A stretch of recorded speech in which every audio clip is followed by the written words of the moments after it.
The call came through every channel simultaneously, spoken in 327 galactic languages. But it didn't matter. The moment the signal hit human ears, a chill rippled across every soldier, officer, diplomat, and civilian in the fleet. 2 words. 2 devastating words. Broken arrow. The galactic community didn't understand the full weight of those syllables. They knew the phrase was human in origin, a military code, but they never asked why the words carried such dread. Not until now. Not until the unthinkable happened. The Terran defense vessel Solstice Prime had gone silent. It hadn't been shot down.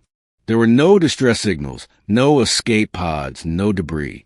Just a hollow nothingness where Earth's most powerful nuclear warhead carrier had once been. General Threx of the Vortani Alliance had been monitoring the human fleet since first contact. For years, his species had underestimated the Terrans, considering them volatile, emotional, and efficient. But he had also been the first to witness their weaponized resolve in the siege of Ralex 7. He had watched a single human company hold a trench against wave after wave of Zarnite bioforms for 70 hours straight without relief. He had watched a lone medic crawl through the mud to drag back 11 wounded enemies for treatment. Enemies who later testified that humanity was not insane, just terrifyingly effective.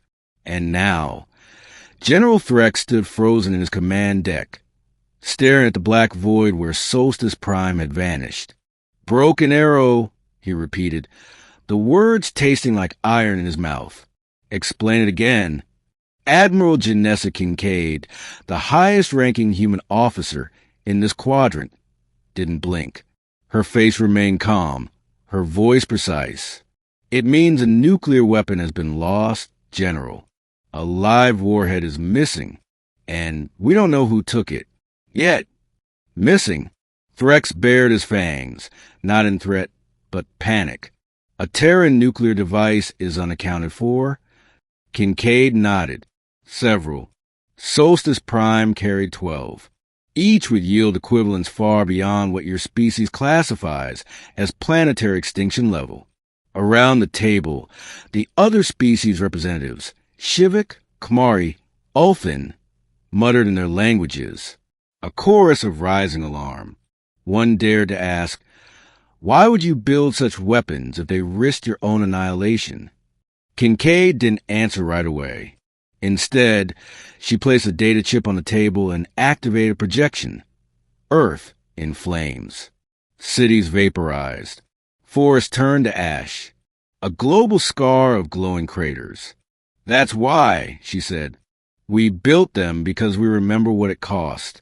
And we promised ourselves it would never happen again on Earth or anywhere else. But we also knew someday someone out there would test that promise. General Threx leaned forward, his skin paling. And now someone has. Deep in the black sea of space, a derelict freighter drifted silently.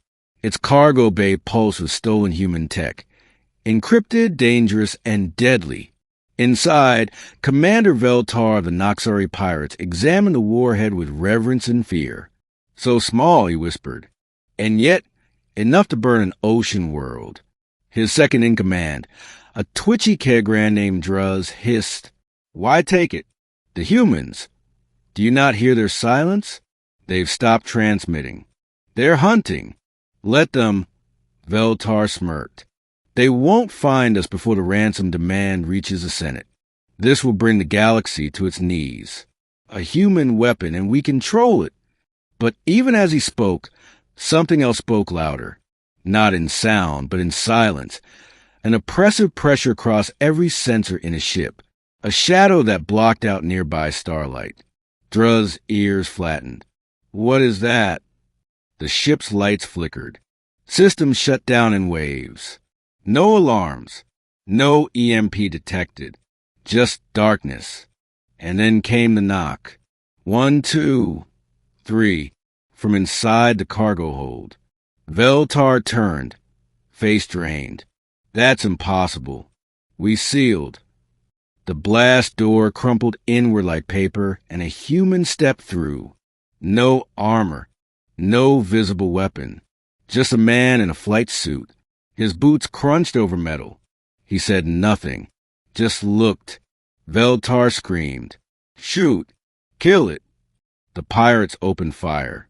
Plasma bolts lit the hold, screaming against steel. But when the smoke cleared, the human was still walking. Unscathed. His voice was quiet. Cold. Final. You stole from Earth. Then came the scream of the hull splitting. Not from outside. From the warhead itself.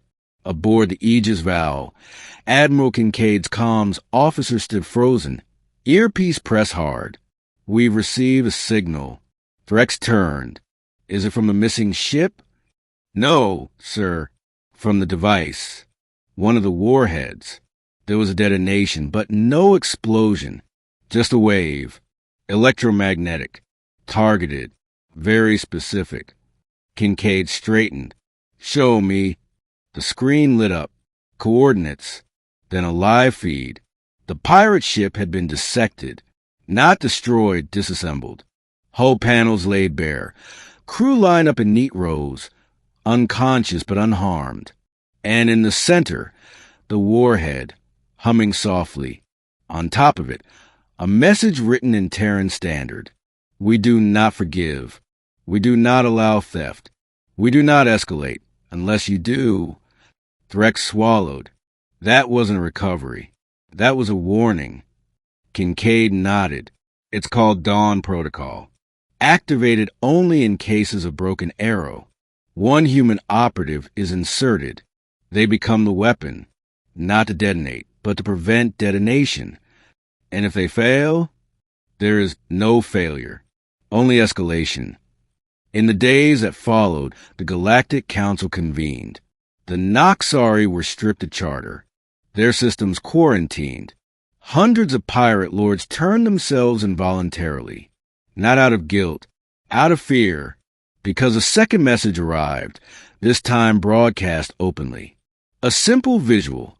12 Terran warheads, each aboard a separate stealth ship, orbiting known criminal syndicates and rogue states. Not aimed, not threatening, just visible. The galaxy didn't ask who deployed them. They asked, how long had they been there? Threx sat with Kincaid aboard the Aegis valve, watching the stars move like currents. You didn't retaliate, he said. You sent one operative. We sent a reminder, she corrected. We built weapons like that because we hoped to never use them. But sometimes hope must wear armor. Threx studied her, then asked the question every species now feared. How many broken arrow operatives do you have? Kincaid didn't blink. How many stars are in your sky? Across the galaxy, things changed. Treaties were signed faster. Conflicts paused. Old grudges forgotten. Not out of diplomacy, but because every species realized the same truth. Earth had weapons not just made of metal and uranium, but of flesh, will, and memory. Humanity had mastered destruction, and worse for its enemies, they had mastered restraint. They didn't strike when provoked. They struck when lines were crossed. And when the line was nuclear, they didn't send a fleet. They sent one, because in that moment, the most dangerous thing in the galaxy wasn't the bomb. It was the human trying to stop it.